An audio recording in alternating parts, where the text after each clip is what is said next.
பிரச்சனைகளை தீர்த்துவிடு. வாபஸ் வாங்கு, வாபஸ் வாங்கு. அதிகாரிகளுக்கு கொடுத்திருக்க தண்டனைகளை வாபஸ் வாங்கு. ரத்து செய், ரத்து செய். அதிகாரிகளுக்கு கொடுத்திருக்க தண்டனைகளை ரத்து செய். கிட்டத்தட்ட ஓராண்டு காலமாக இவர் அதன் மீது எந்த கவனமும் செலுத்தவில்லை. அதை சரி செய்வதற்கான எந்த முயற்சியும் எடுக்கவில்லை. ஊழியர்கள் சந்தித்து இந்த சேவை சம்பந்தமாக பேசுவதற்கு வாய்ப்பு தரவில்லை. அதுபோலவே ஊழியர்கள் பிரச்சனையை தீர்ப்பதற்கு அவரை சந்திக்க முடிவதில்லை. உதாரணமாக ஒன்றை சொல்ல முடியும்.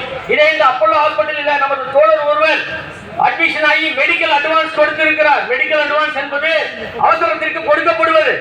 அந்த பையில கூட கிட்டத்தட்ட இவர் 10 நாள் வைத்திருந்தார். நமது தலைவர்கள் பேசி அதற்கு பின்னால் அந்த பணத்தை வாங்கி அவருக்கு கொடுத்த அந்த வைத்தியத்தை அவர்கள் பார்த்துக் கொண்டார்கள், மருத்துவ சிகிச்சை. ஆகவே இவர் மனிதர்களை யாரையும் சந்திப்பதில்லை. உறவு முறை இங்கு எதுவும் சரியாக இல்லை. இது இந்த தமிழ்நாட்டுக்கு மட்டுமல்ல, சென்னை தொலைபேசிக்கும் இவர்தான் கூடுதலாக அடிஷனல் சார்ஜ் என்று சொல்கிறார்கள். ஆகவே சிஜிஎம் என்று சொன்னால் தலைமை பொது மேலாளர். அவர் தமிழ்நாட்டுக்கு மட்டுமல்ல, சென்னைக்கும் அவர்தான். சென்னையிலும் இதே கட்சிதான். இன்றைக்கு அங்கே பூக்கடையிலே ஆர்ப்பாட்டம் நடந்து கொண்டிருக்கிறது. இந்தியா பூராவும் இவரை மாற்ற வேண்டும். இவரை வைத்தால் பிஎஸ்என்எல் வருவாயை நிச்சயமாக அடிமட்டத்திற்கு கொண்டு சென்று விடுவார். பிஎஸ்என்எல் க்ளோஸ் பண்றதுக்கு வேற யாரும் வர வேண்டாம், இவரே க்ளோஸ் பண்ணிடுவார் என்ற அடிப்படையில் இவரை மாற்ற வேண்டும் என்று சொல்லி அகில இந்திய எங்களுடைய தலைவர்கள் இன்றைக்கு சிஎம்டி லெவலில் பேசிக் கொண்டிருக்கிறார்கள். இந்தியா பூராவும் இந்த ஆர்ப்பாட்டம் நடைபெற்றுக் கொண்டிருக்கிறது. இவர் தொடர்ந்து இருந்தால் பிஎஸ்என்எல் நிறுவனம் அவருடைய வருவாயை இழந்து மிக மோசமான சூழ்நிலைக்கு போய்விடும். ஆகவே அவரை மாற்ற வேண்டும் என்கிற பிரதான கோரிக்கையை வைத்து நாங்கள் போராடி கொண்டிருக்கிறோம்.